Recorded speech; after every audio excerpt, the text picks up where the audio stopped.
બનાસકાંઠાના કાંકરેજ તાલુકાના ખીમાણા ગામેથી ચાઇના દોરીનો જથ્થો ઝડપી પાડતી શિહોરી પોલીસ ઉત્તરાયણ પર્વમાં પતંગ ઉડાવવા માટે પતંગ રસિયાઓ ખાસ કરીને ચાઇના દોરીનો ઉપયોગ કરતા હોય છે ત્યારે સરકારની ગાઈડલાઈન મુજબ ચાઇના દોરીનો વેપાર કરવો અને પોતાના પાસે સંગ્રહ કરવો એ કાયદેસર ગુનો બને છે ત્યારે બનાસકાંઠા જિલ્લા પોલીસ વડા પ્રશાંત સુબે દ્વારા 14 જાન્યુઆરી એટલે કે ઉત્તરાયણ પર્વમાં પતંગ ઉડાવવા માટે પતંગ રસિયાઓ ચાઇના દોરીનો ઉપયોગ ન કરે અને જે કોઈ વ્યક્તિ ચાઇના દોરીનો દુકાન પર વેપાર કરતો હોય તો તેની સામે ગુનો નોંધી કડક પગલાં લેવામાં આવે તેવી સૂચના આપવામાં આવી છે ત્યારે હવે શિહોરી પોલીસ સ્ટેશનના પીઆઈ કિરીટસિંહ બિહોલાની સૂચના મુજબ પોલીસ ટીમના પીસી દશરથસિંહ ઠાકોર ભાવેશભાઈ જોશી અજીતભાઈ જોશી દ્વારા પેટ્રોલિંગ કરી આવા ચાઇના દોરીનો વેપાર કરતા તત્વો સામે કડક કાર્યવાહી કરવામાં આવી રહી છે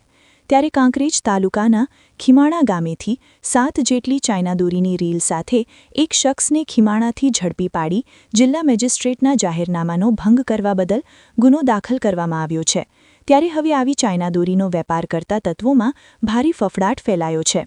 સમગ્ર અહેવાલ Lok Banas news bureau office Thara.